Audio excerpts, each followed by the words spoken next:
A ver, Edgardo, yo estaba preocupado u ocupado porque en los últimos 7 días Cristina subrayó el rol de la cámpora 2 veces, ¿no? El jueves pasado y ayer de nuevo. Entonces la pregunta que traje acá era si acaso, al mismo tiempo que Cristina hablaba sobre el odio y la construcción de los cambiemitas, había una especie de nueva delimitación o por lo menos una especie de alambrado o protección de Cristina para transferir el capital político a quien venga después de ella. ¿Vos ves algo de eso? Bueno, tranquilamente te podría decir que es posible que sea así, pero me parece que no, yo no trataría de no ponerlo, es un dato, yo creo que es un dato, la referencia a la cámpora es un dato y es un dato importante, pero yo no lo colocaría en términos demasiado inmediatos, es decir, como una cuestión que se desprende de una decisión que tomó Cristina o de un viraje que va a producir en su relación con Alberto, nada de eso. Nada de eso es pensable, porque cualquier cosa que pensemos en esa dirección estamos hablando de un gravísimo problema de Estado y de un gravísimo problema para el proyecto político en el que está Cristina, digamos, ¿no? En los riesgos de movimientos destemplados, digamos, son muy altos, altísimos. Ahora, yo creo que sí, lo que es muy visible es que Cristina ha hecho algo que no es muy frecuente, que es aparecer con intensidad, con dramatismo y con protagonismo. Yo creo que eso es muy bueno, ese es un dato muy bueno.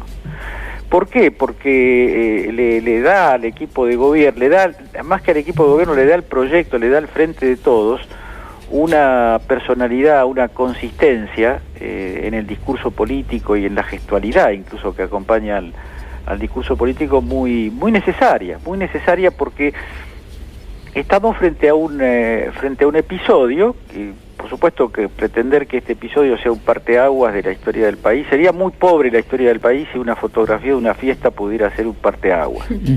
Puede ser que seamos pobres, pero no para tanto.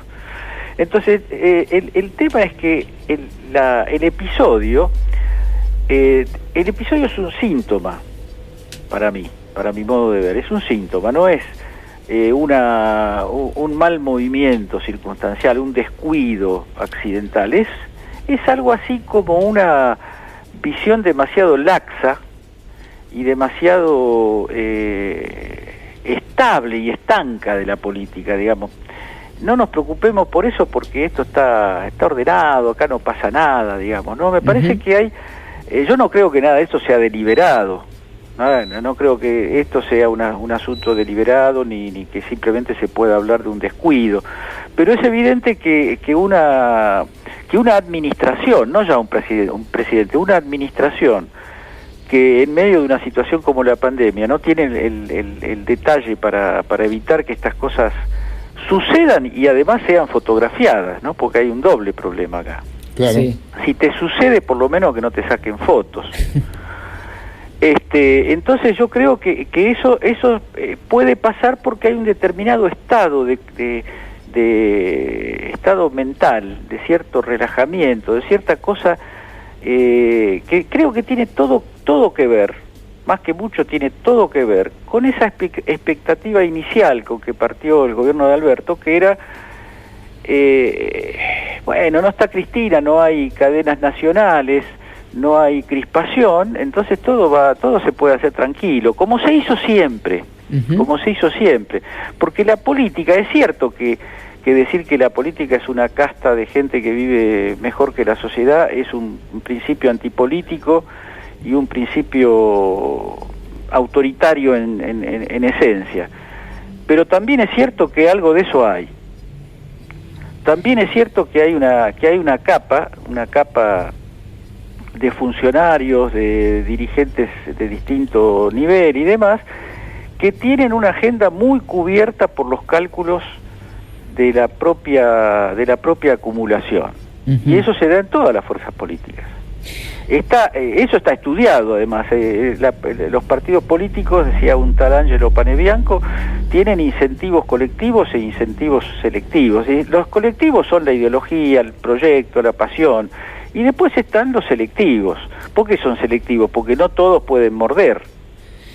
Algunos muerden y otros no muerden. Entonces se forma una especie de especialidad en hacer política y en no acumular proyectos de transformación, solamente, sino acumular recursos, comodidades, sobresaliencias sociales, ¿no? Eso es también la política. Entonces, a mí me parece que no estaría mal, digo yo, pensarlo un poquito de esa manera, porque a lo mejor está madurando un cambio que tiene que ser también de nombre, sin duda, tiene que ser de nombre para que sea un gesto muy visible, en el sentido de que no es que le vamos a echar la culpa a este o al otro de la foto. Vamos a decir que necesitamos un equipo de gobierno más concentrado, un equipo de gobierno más aguerrido, un equipo de gobierno que comunique con más ardor, como lo hizo Cristina en estas horas. Eso es una necesidad, no se puede decir que eso es buscar problemas en el frente de todos, porque entonces no buscar problemas en el frente de todos es hacer silencio y no dar opiniones. Justamente por eso yo traía a la mesa esta historia de las menciones a la Cámpora, y aparte porque ella, me parece a mí, fue clara en cuanto a la territorialidad del ejercicio y la construcción política. Sí, sí. Y eso parecía un cuestionamiento, no sé si al relajo, pero sí al desprendimiento con el que algunos dirigentes construyen.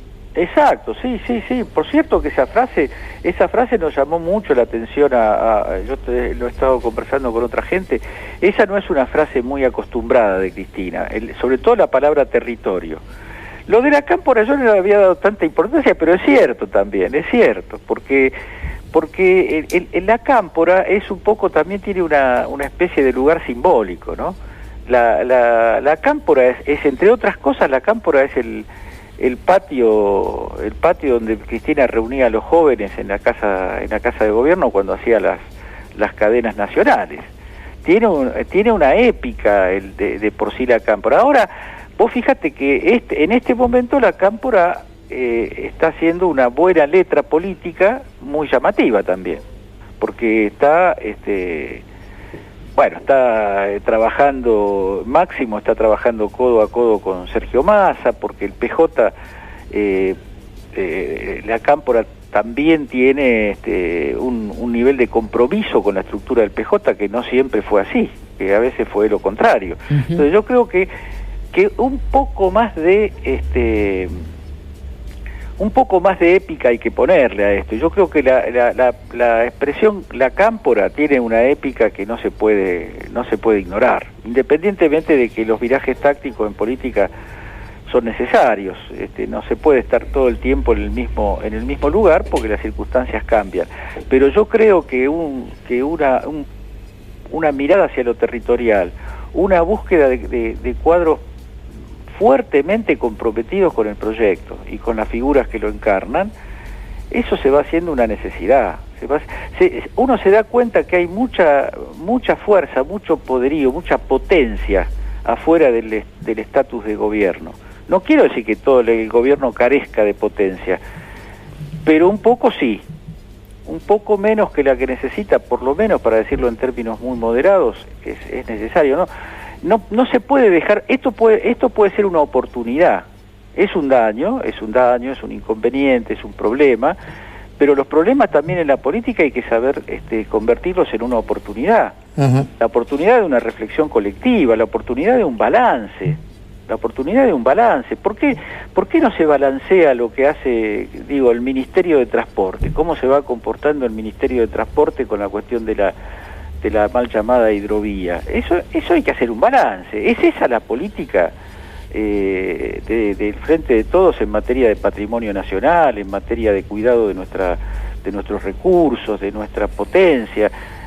Digo eso porque eso salta a la vista. Ahí hay un segmento del gobierno que está trabajando, por lo menos de lo que yo entiendo, que es el Frente de Todos, no está trabajando en plena sintonía. Y hay otras cosas que ocurren. Yo creo que en el máximo nivel del gabinete hay que pensar reforzamiento que sean mensajes muy claros de qué se quiere, ¿no?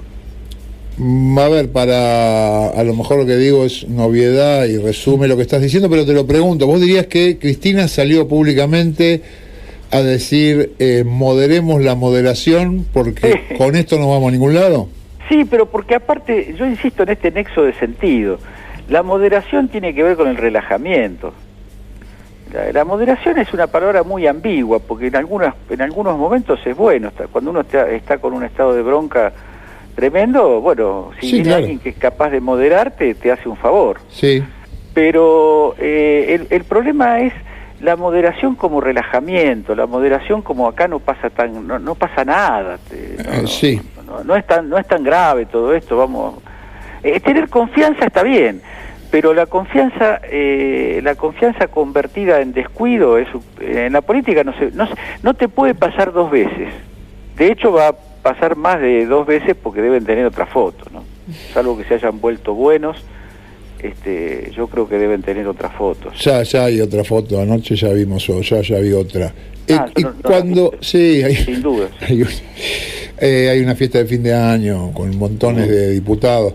Y cuando Cristina le dice a Alberto que es arriesgado, ¿no? Decirle al presidente ponga orden, aunque se lo diga no te enojes y pone orden donde haya que poner.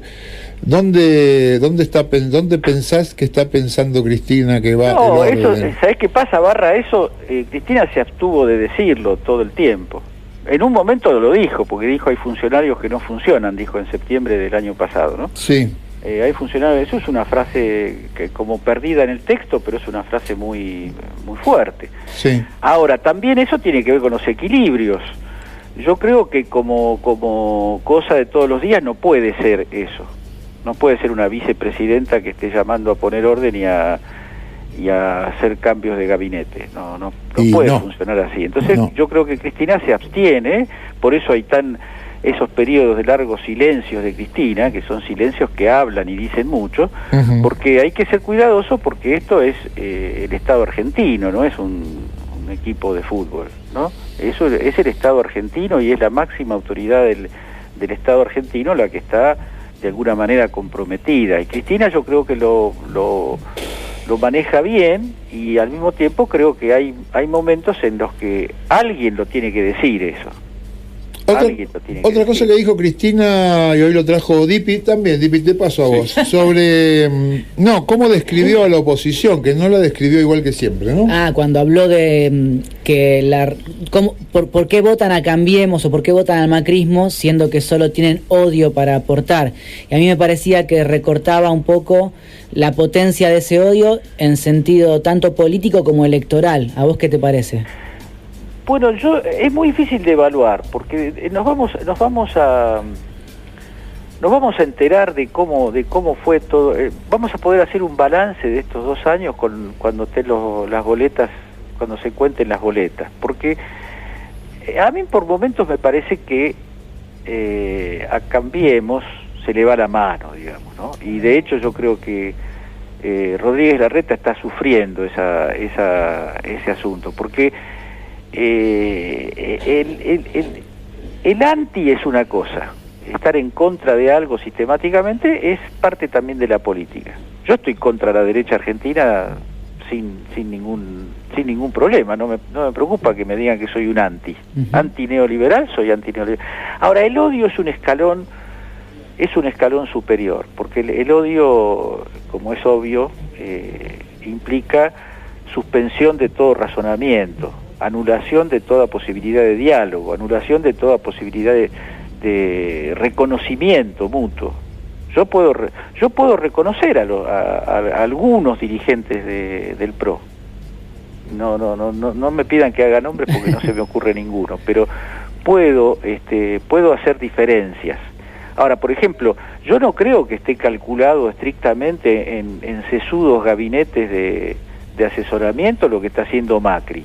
Porque lo que está haciendo Macri empieza a tener la forma de una payasada, ¿no? Decir que él no endeudó al país, que la que lo endeudó es Cristina, cuando Prat Gay lo primero que dijo cuando asumió es que tenemos una situación cómoda de deuda y eso nos favorece.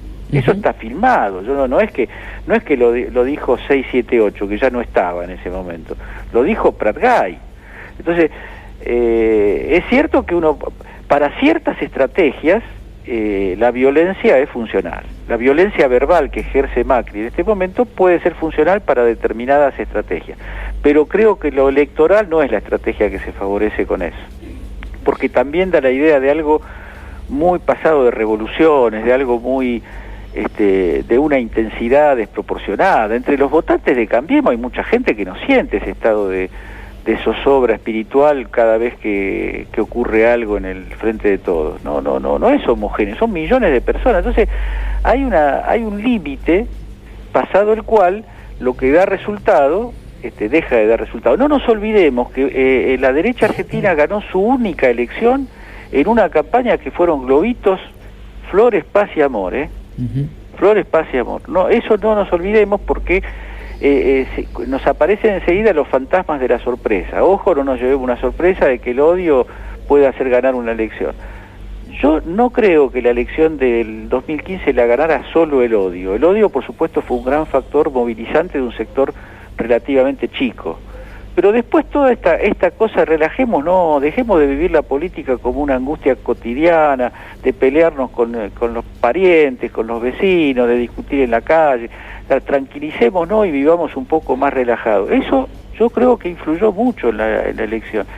Y en este momento no tienen ellos ejecutantes virtuosos de ese asunto, del asunto de flores, paz y amor. No aparecen, tratan de aparecer, pero el terreno está muy embarrado por ellos mismos, porque ahora cuando uno escucha a Elisa Carrió decir que lo del juicio político es una locura, uno dice, por supuesto, mirá vos, es una cosa obvia, pero que lo diga Carrió tiene un significado, sí, claro, un significado sorpresivo, ¿no? Moca, ¿la seguimos la semana que viene? Dale, Ibarra, saludos a todos, un abrazo grande. Muchísimas gracias, un abrazo fuerte. Hablábamos con Edgardo Moca.